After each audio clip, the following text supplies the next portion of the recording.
Florida school district cancels real history as an anti-CRT censorship spreads.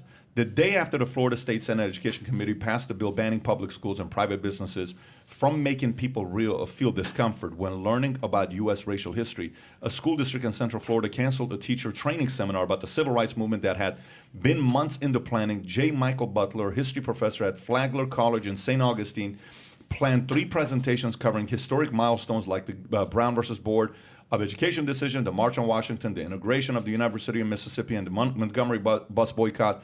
To Butler, this was not just the culmination of Florida's year-long demonization of so-called critical race theory, but also the realization of something he warned his students about years ago. When our former president used the term fake news, I told my class to be aware of what's coming next.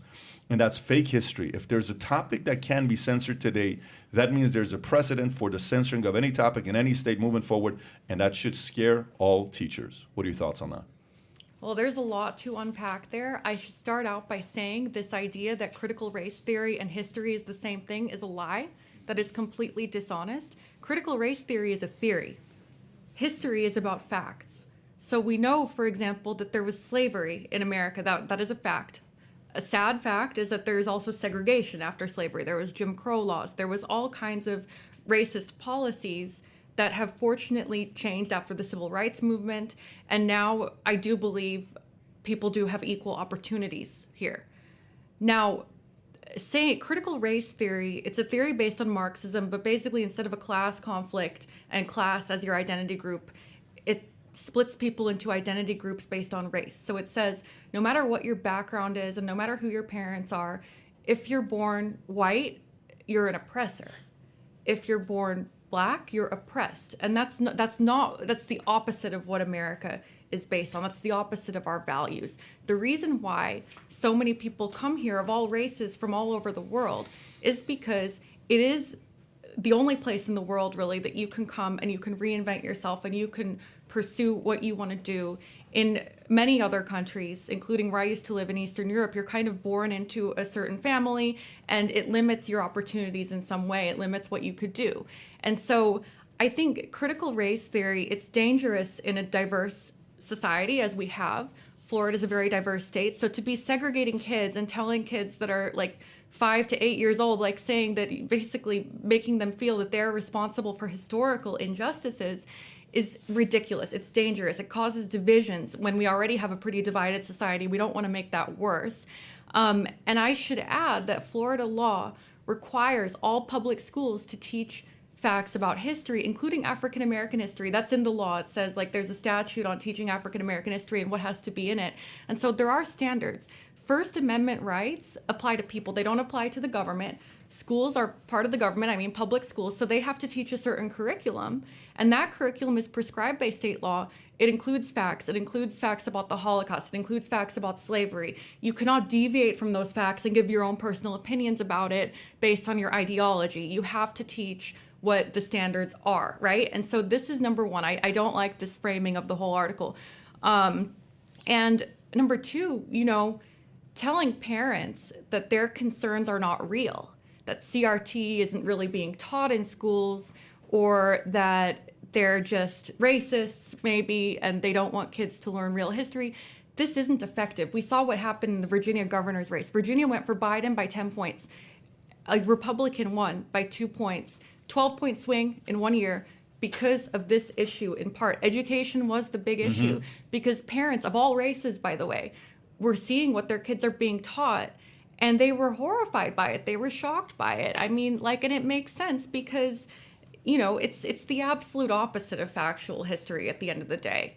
To teach that America is founded on racism and this kind of stuff. But by the way, Tyler, what is the definition of racism? Just racist. Type in racist definition. I'm curious to know what comes up. And pull it up on DuckDuckGo and pull it up on Google. Make it right there to the left. Yeah, if you make it a little bigger. Okay, adjective, noun. A person who is prejudiced Go to the top right. against or antagonistic toward people on the basis of their membership in a particular racial or ethnic group, typically one that is a minority or marginalized. He has been targeted by vicious, racist, online. Prejudice against or antagonistic towards a person or people. Okay, got it. Can you go to DuckDuckGo and let you see what it says on there? So the DuckDuckGo says is a noun, a person who believes a particular race is superior to others. So your race is superior than somebody else's. I mean, it's a completely different definition than what's on Google. You thinking your Look on race the is top right of superior Google. to others. Okay, so Hitler thought his race was superior to others. That's historic. Racism is a belief that groups of humans possesses different behavioral traits corresponding to inherited attributes and can be divided based on the superiority of one race over another. Is that going on in America today? There are racist people Okay. in America, as there have been throughout history. There have been racists in history. You named one, Hitler. But there have been racists in America as well. That does not mean that society is racist. That doesn't mean that our entire system is racist and needs to be destroyed and rebuilt as something else, you know?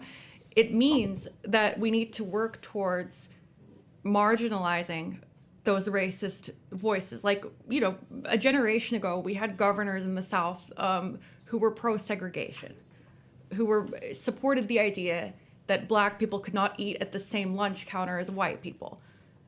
Fortunately, we've gotten rid of that. That had to happen. They had to be marginalized from politics, leaders like this who would support these policies. But at the end of the day, today you don't see that anymore.